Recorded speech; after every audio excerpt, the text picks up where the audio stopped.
Um feliz sábado a todos e a todas. Mais uma vez é uma grande alegria, uma grande satisfação estarmos juntos através das redes sociais, através do seu equipamento eletrônico, para participarmos de mais uma recapitulação da lição da Escola Sabatina. E neste sábado nós estaremos recapitulando a 13ª e última lição do terceiro trimestre do ano de 2020. Neste momento vamos fechar os nossos olhos e vamos curvar as nossas frontes. Em atitude de reverência, vamos buscar a presença do nosso Deus. Senhor Deus e Pai, nós te agradecemos pela oportunidade concedida de estarmos juntos mais uma vez para recapitularmos a lição da Escola Sabatina. Te pedimos que tu derrame as tuas bênçãos sobre a nossa vida, que nos conceda o poder do Espírito Santo para que nós possamos compreender. Abençoe a todas as pessoas que neste momento estão nos acompanhando. Abençoe sua história, sua vida, sua saúde, sua casa, sua família e seu trabalho. Em nome de Jesus. Amém. Neste sábado, nós estamos encerrando a lição desse trimestre e nós estamos hoje para recapitular a lição de número 13, que tem como título Um Passo de Fé. Qual o passo que nós iremos trilhar na nossa vida por aquilo que Cristo ele fez por nós, para que o nosso testemunho seja vivo e agradável ao nosso Deus, ao apresentarmos o Evangelho de forma relevante, de forma contextualizada, com base naquilo que Cristo fez em nossa vida, com base naquilo que Cristo fez pela humanidade. Neste momento nós iremos fazer a leitura do texto áureo da lição desta semana, que se encontra no livro de Filipenses, no capítulo 2, do versículo 5 até o versículo 7, que nos diz: Tenham entre vocês o mesmo modo de pensar de Cristo Jesus, que mesmo existindo na forma de Deus, não considerou ser igual a Deus, algo que deveria ser retido a qualquer custo. Pelo contrário, ele se esvaziou, assumindo a forma de servo, tornando-se semelhante aos seres humanos.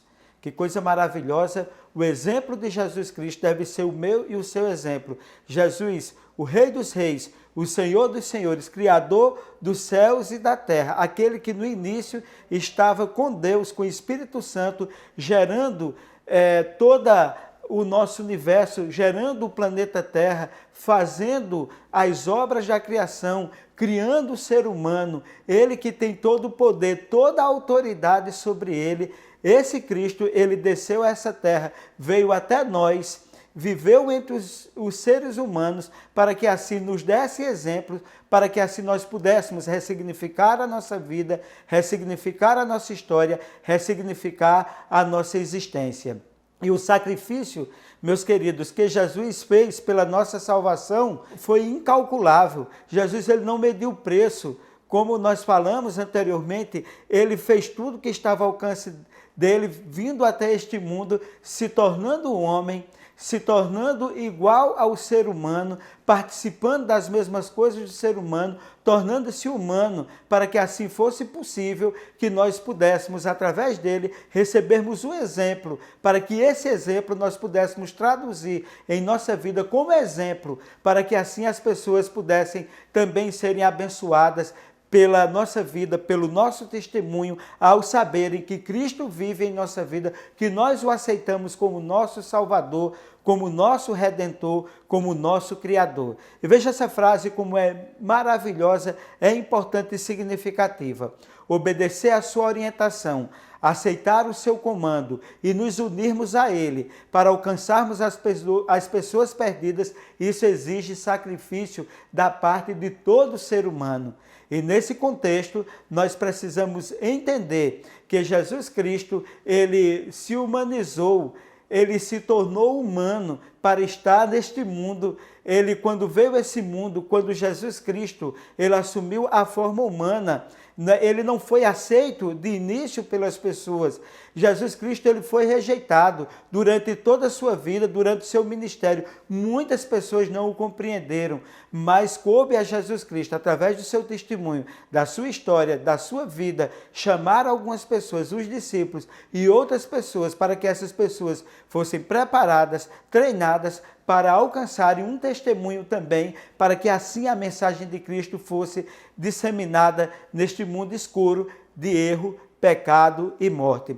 E o primeiro tópico da lição é o amor abnegado de Jesus Cristo. E o texto que nós gostaríamos de apresentar se encontra em Filipenses, capítulo 2, versículos 5 e 6, que nos diz: seja a atitude de vocês a mesma de Cristo Jesus, embora sendo Deus, não considerou ser igual a Deus, era algo ao que deveria apegar-se. Veja que texto importante, que texto poderoso para a nossa reflexão da humanização de Jesus Cristo, daquilo que Jesus fez. Ele ressignificou toda a história da humanidade a partir do momento em que ele veio a esse mundo.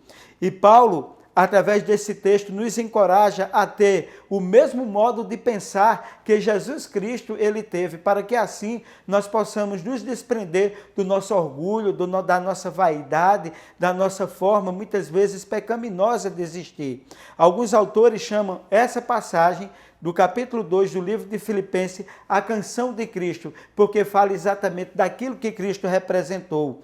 E no livro de Filipenses nós encontramos 3 temas que são extremamente relevantes: o regozijo, a humildade e a fé de Jesus como exemplo para a nossa vida.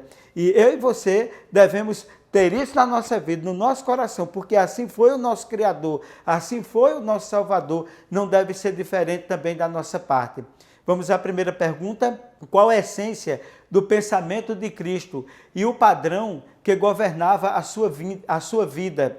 Letra A: Cristo é Deus, mas esvaziou-se de sua posição. A essência do seu pensamento era o amor abnegado. Letra B: Cristo é Deus, mas se esvaziou de sua posição. A essência do seu pensamento era receber a glória dos homens. Pare e pense um pouquinho, qual a resposta correta? Exatamente a letra A. Cristo é Deus, mas esvaziou-se de sua posição. A essência do seu pensamento é o amor abnegado. Meus queridos, que possa existir em cada um de nós também esse amor abnegado que Cristo teve em favor da humanidade. Segundo tópico da lição, chamado ao compromisso. E no capítulo 4, versículo 18 e versículo 20 do Evangelho de Mateus nos diz o seguinte: andando à beira do mar da Galileia, Jesus viu 2 irmãos, Simão, chamado Pedro, e seu irmão André. Eles estavam lançando redes ao mar, pois eram pescadores. E disse Jesus: sigam-me, e eu os farei pescadores de homem. No mesmo instante, eles deixaram as suas redes e o seguiram. Vamos ao próximo texto? Mateus capítulo 9, versículo 9. E Jesus, passando diante dali, viu assentado na alfândega um homem chamado Mateus e disse-lhes: segue-me. E ele, levantando, o seguiu. Aqui nós temos 2 histórias.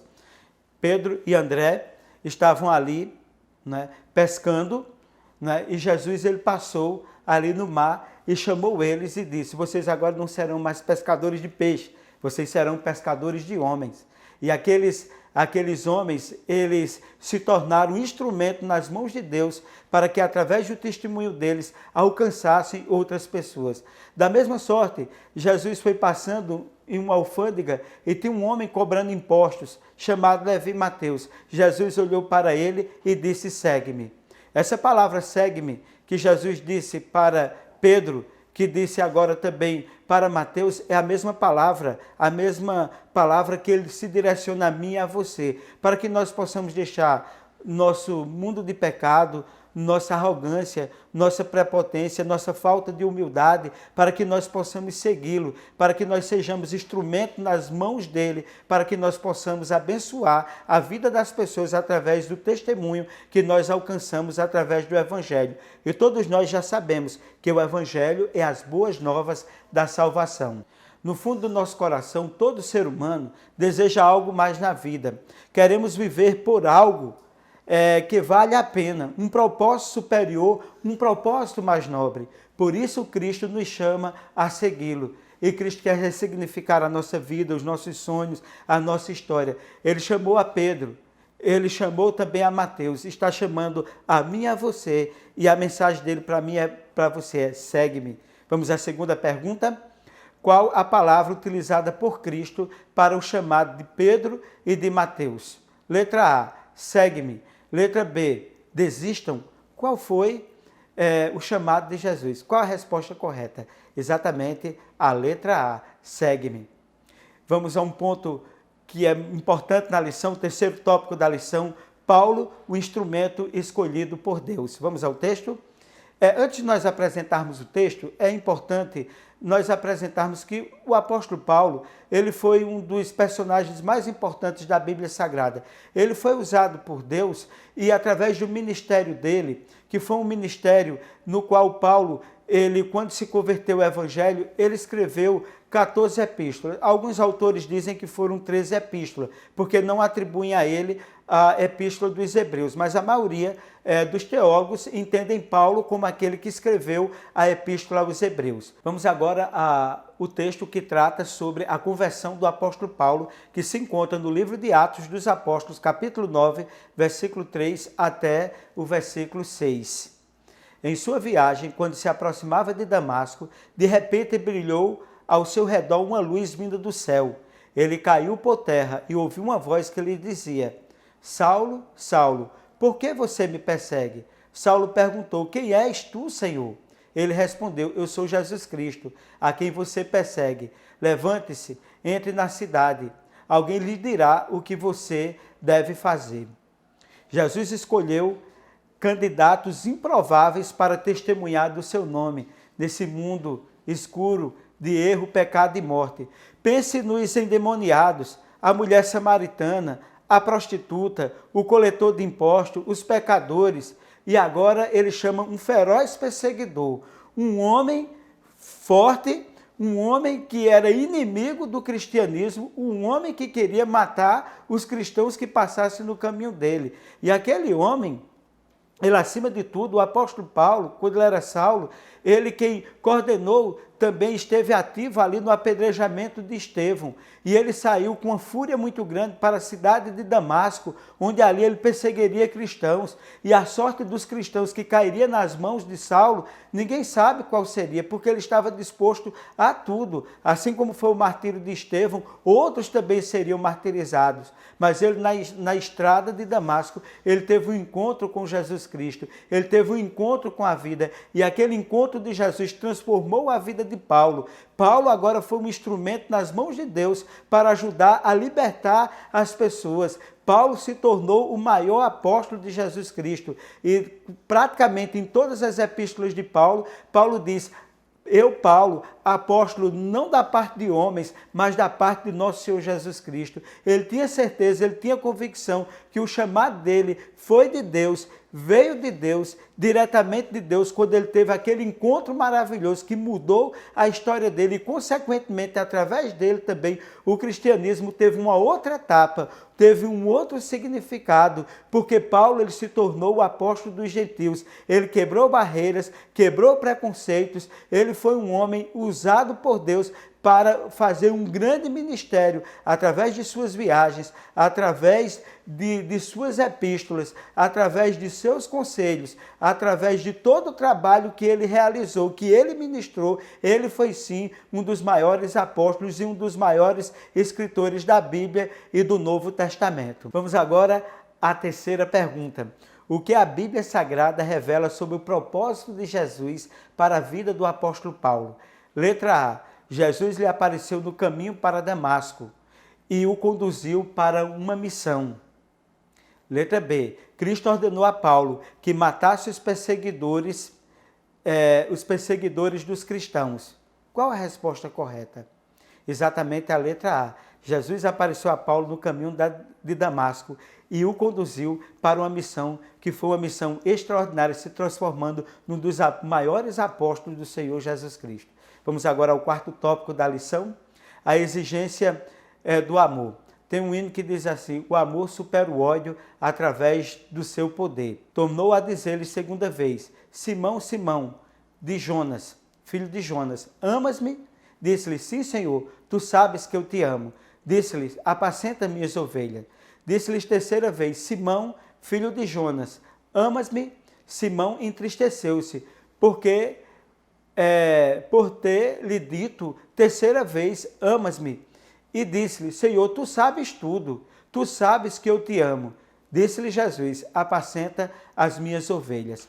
Meus queridos, aqui nós encontramos uma das histórias mais significativas e mais relevantes da Bíblia Sagrada. Jesus, ele chama Pedro 3 vezes, quando Pedro estava ali pescando. Primeira vez, Jesus pergunta: Pedro, você me ama? Ele diz: Senhor, eu te amo. Ele pergunta a segunda vez: Pedro, você me ama?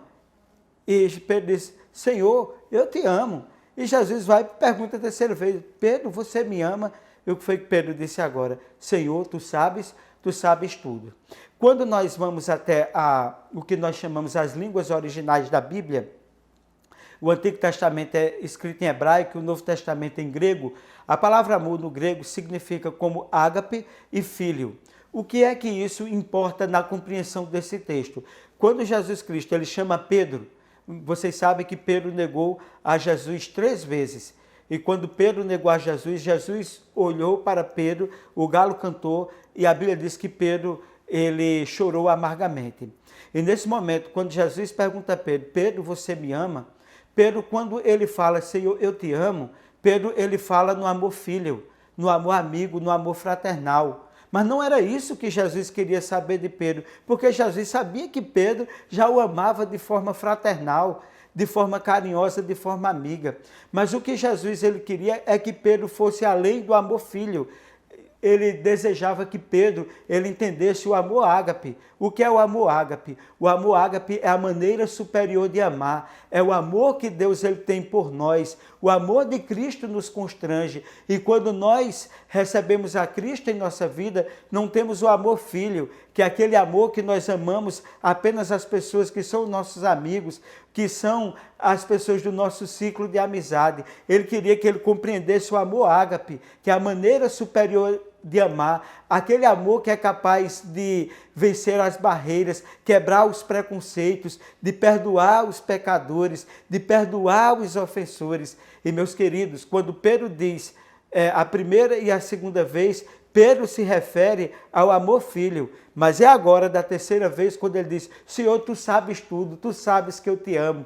Pedro está aí referendando o amor ágape. Agora Pedro estava dizendo para Jesus: Jesus, eu compreendo, eu te amo de todo o meu coração. E esse amor que tu demonstraste por mim na cruz do Calvário, eu recebo. E eu agora, com esse amor, eu vou distribuir para as pessoas, eu vou comunicar às pessoas.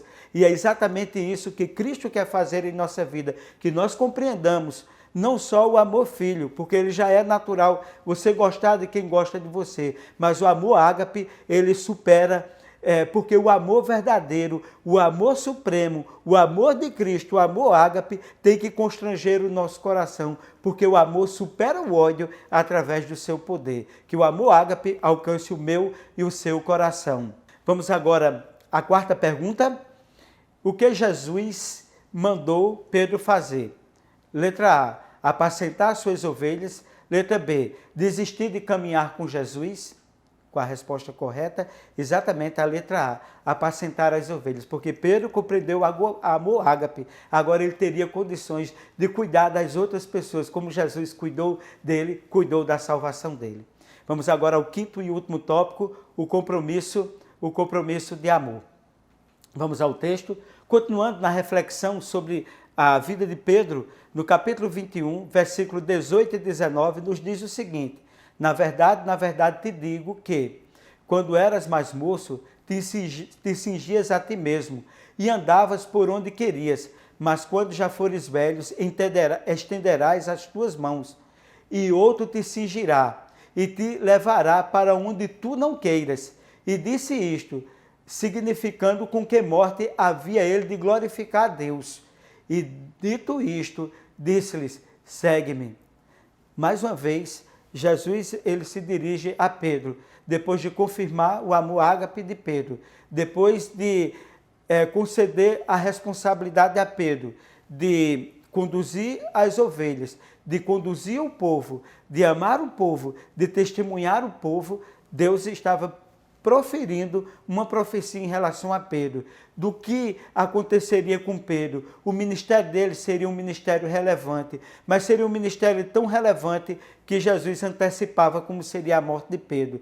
E da mesma forma que Jesus Cristo foi condenado à cruz, Pedro também foi condenado à cruz. Mas agora não era o mesmo Pedro, não era aquele Pedro audacioso, não era aquele Pedro teimoso, não era aquele Pedro que dizia uma coisa e fazia outra, não era aquele Pedro fraco que se dizia forte, mas era um Pedro diferente. E quando Pedro foi levado à crucifixão, ele disse o seguinte: eu não sou digno de morrer como meu mestre. Pedro foi crucificado, mas ele pediu para ser crucificado de cabeça para baixo.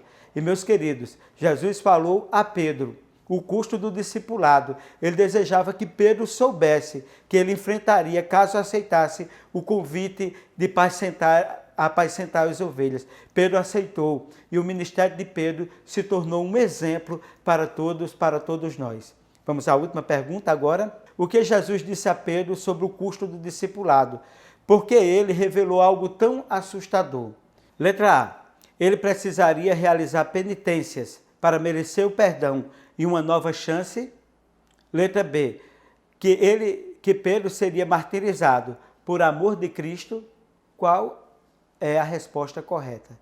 Exatamente a letra B. Pedro seria martirizado por amor que ele tinha a Cristo. Pedro ele aprendeu na prática, pelo exemplo de Jesus, pelo testemunho de Jesus, o que significaria o verdadeiro evangelho contextualizado. Que eu e você, através de toda essa lição que nós estudamos, que sejamos instrumento nas mãos de Deus para apresentar um ministério que as boas novas da salvação ela seja relevante, contextualizada com toda língua, tribo e povo existente na face dessa terra. Que nós possamos, com a ajuda de Deus, caminhar com a alegria do Evangelho no nosso coração. Vamos recapitular agora a lição, o resumo da lição. Primeiro ponto, Paulo nos encorajou a ter o mesmo modo de pensar do Senhor Jesus Cristo. Segundo tópico, Cristo nos chama a segui-lo. Terceiro tópico, Jesus escolheu candidatos improváveis para testemunhar do seu amor, como foi o caso dos endemoniados, da prostituta, da samaritana, de Paulo, que era um homem tão odioso com relação ao evangelho, mas se transformou num discípulo extraordinário e relevante. O outro tópico, o quarto tópico, Jesus estava reconstruindo a confiança de Pedro, mostrando que o havia perdoado e que ainda tinha uma obra para realizar por meio dele. E que obra maravilhosa! Pedro, ele fez um sermão, num sermão só, mais de 3.000 pessoas se converteram.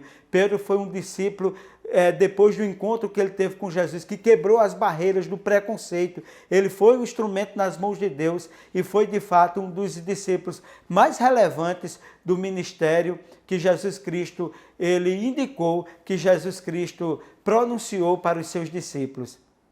E o último tópico, Jesus falou para Pedro o custo do seu discipulado. Ele desejava que Pedro soubesse o que ele enfrentaria caso aceitasse o convite de apacentar as ovelhas. Eu e você também estamos sendo chamados por Deus para realizarmos um grande ministério, um ministério relevante, um ministério importante, um ministério que tenha significado extraordinário na vida das pessoas, as boas novas da salvação. Que a graça de nosso Senhor Jesus Cristo, o amor de Deus e a comunhão do Espírito Santo sejam com todos nós, em nome de Jesus. Amém. Eu gostaria neste momento de orar por você, para que Deus pudesse neste momento nos abençoar e nos ajudar para que nós sejamos discípulos, aquele discípulo que ama o Evangelho, que compartilha o Evangelho. Oremos. Senhor Deus e Pai, nós te agradecemos pelo estudo da lição nesse trimestre, que nos ajudou a entender o discipulado, que nos ajudou a entender o nosso ministério, que nos ajudou a entender que nós precisamos fazer com que o Evangelho que alcançou a nossa vida, alcance a vida das pessoas, que as boas novas da salvação seja o nosso interesse, a nossa dedicação e seja também o nosso exemplo, em nome de Jesus. Amém. Pessoal, para você participar aqui do sorteio desse livro maravilhoso do pastor Mark Filler, siga o Instagram, as regras vão estar descritas aqui abaixo, tá certo? E não deixe de participar. Será um prazer, uma honra imensa presentear você com esse lindo livro maravilhoso.